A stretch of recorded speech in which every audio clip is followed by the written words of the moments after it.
Hello, I'm Dr. Winston York. I'm a software engineer, but I'm also very interested in voting and election systems. This fall, where I live, British Columbia is holding a referendum on whether or not to adopt proportional representation as a replacement for first past the post.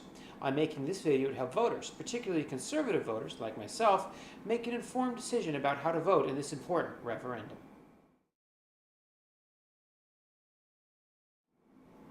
A common line of argument you'll see for first past the post is that we need to use first past the post because it produces strong, stable governments. And these governments are strong and stable because they're majority governments. What these arguments come down to is saying that we need to centralize power in a particular political party. And as someone who believes in limited government and the decentralization of power, these are all very much arguments against first past the post, not for it. Power is centralized in the party in first past the post largely because of majority governments. First past the post tends to produce majority governments, which enables a particular party to effectively control the legislature. They win every vote. And in fact, all of the decisions about how to govern are made not in the legislature, they're made in the party, whether by the cabinet, the caucus, or the party leader. As such, the legislature is often demoted to simply being a realm of political theater, and it's not actually the place where decisions are made.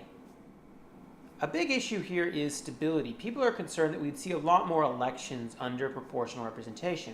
And I think this is to some degree, given our experience with minority governments, particularly at the federal level, that they had a lot of elections. The governments didn't last a long time. However, this is not likely to actually be the case under proportional representation. In most proportional systems, governments fill out their terms on a fairly regular basis. It's unusual to have an early election in most proportional systems. The issue here is that the incentives are quite different under a proportional system and first past the post. In first past the post, everyone is basically trying to win a majority government in the next election. And as such, there's a strong incentive to stab your coalition partners in the back and throw them under the bus in the ensuing campaign to try and win a majority government on your own. This option is just off the table in proportional representation because you don't elect majority governments under proportional representation. As such, stabbing your coalition partner in the back and throwing them in the bus is just really dumb idea because, well, you need them to be your coalition partner in the future. If you've got a history of stabbing your coalition partners in the back, it's really hard to make a coalition deal with anybody. Now, there are exceptions. Some countries, notably Israel and Italy, have a history of relatively unstable governments. And yes, they have proportional systems, and that plays some role into it. The issue is both of those countries elect sets of parties which have difficulty working together and thus tend not to have lasting governments. And it's possible that here in British Columbia, we could elect, say, 3 different parties that are completely incapable of working together. And as such, we could have more unstable governments. It really depends on who BC votes for. If that happens, it means that British Columbians can't agree on what kind of government they want to have. First past the post solves the problem by more or less arbitrarily picking one of the options and putting it to power, even if a majority of people are against them. That to me does not seem like a good solution. A related issue is that first past the post gives very decisive results. You know on election night who's going to form government. It's not so clear-cut under proportional representation. In proportional representation, there's going to be negotiations and such, so you don't know who's actually going to form government on election night necessarily.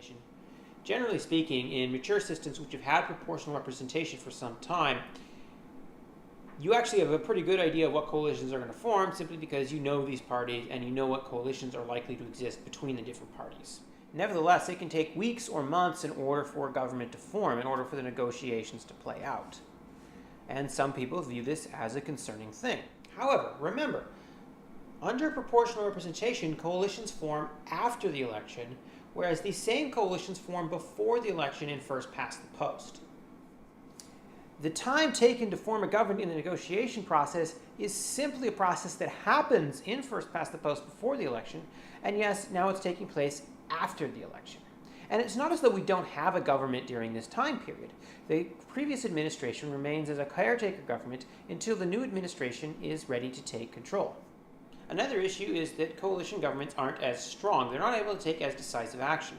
See, a majority government is able to make broad and sweeping changes to policy because it has a majority. It can do whatever it wants. Indeed, Bill Peel and the NDP strategists I talked about previously has said specifically that part of the reason he doesn't like proportional representation is it would have prevented the NDP in the 70s from introducing big changes like the ALR or ICBC. Indeed, at the federal level in Canada, there are policies that have been implemented by conservative majority governments that might not have happened if they'd been in a coalition situation. Examples include NAFTA, or the elimination of the long gun registry, or the elimination of the federal vote subsidy. Chances are it would have been difficult to get those policies implemented in a proportional system. Chances are you all have major changes that you would like to make to government policy.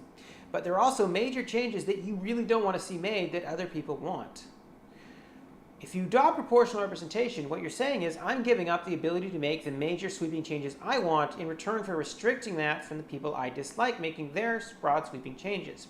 Instead, governments are forced to make relatively small incremental changes, changes to which they can actually get agreement from a majority of the population through their representatives. These arguments have something in common. They're all basically saying it's really important that someone is in charge and nothing impedes their ability to do what they want. In fact, it's so important that it really doesn't matter who's in charge, but it's really important that somebody's got to be in charge. I think conservative voters in particular should be suspicious of this, should be suspicious of the centralization of power, and suspicious of the idea that we really need to have someone in charge who is unencumbered in order to implement their policy. A related issue is that of small political parties. A big concern about proportional representation is that small parties would get into the legislature and then make demands from the bigger parties and get policy implemented far in excess of the level of support they have. The first thing is this is largely exaggerated. It's not that easy to do this. See, in order to do this, the first thing you would have to do is convince a bunch of people to vote for a new party. And it's simply not that easy to do that. I could found a party dedicated to abolishing daylight savings. And I find a lot of people agree with me that daylight savings is a bad idea and we should abolish it. But chances are it wouldn't be important enough to most people to actually spend their vote voting for such a party. Furthermore, even getting into the legislature doesn't give you everything you want. Larger parties aren't simply going to give a smaller party anything it demands. They're going to make a deal elsewhere. Furthermore, a large party which gives in to an unreasonable demand from a smaller party finds that their own supporters are unhappy with them and don't vote for them in the next election. Furthermore, remember, all political parties are coalitions. The small political parties under proportional representation would simply be members of the coalition inside the party under first past the post, and they would have the same sorts of deals going on to get concessions made to them in return for their support for the party. What proportional representation is doing is it's really making that transparent what's already happening. As a case in point, consider the federal Conservative Party's handling of supply management. Andrew Scheer is arguably the leader of the Conservatives today due to basically getting the support of a dairy farmer faction. Now, if you agree with me and think that's a terrible case of the party acquiescing to special interest groups, what are you going to do about it? In a proportional system, you could vote for something like Bernier's People's Party. But under our current system, you're not going to dare because you're not going to dare splitting the vote. However, the ability of these factions to do this is not necessarily a bad thing. You yourself may be part of a political faction who feels that you're taken for granted by the party or you're unhappy with the party in general. And what proportional representation allows you to do is take that outside of the party and form your own party. And so if you have enough like-minded people, you can actually enter the legislature and make a negotiation there. As such, proportional representation prevents parties from taking these factions for granted. And that's a good thing if you belong to one of these factions that you think is being taken for granted. But of course, you have to keep in mind the opposite side. Factions you don't like will also be able to do the same thing and will be able to get additional leverage that they don't have under the current system. Fundamentally, the question is this. Do you want to keep political power centralized in political parties? Do you want to ensure that election night gives a particular party a decisive victory, that they're unimpeded in being able to implement their whole platform with any sweeping changes they want over the next 4 years, and that they're not beholden to any small parties in order to implement their platform? Or do you think that it's dangerous to have such centralized power and that we should instead ensure that the power is separated amongst different parties in the political sphere so that no party has that degree of centralized power over our government or our province?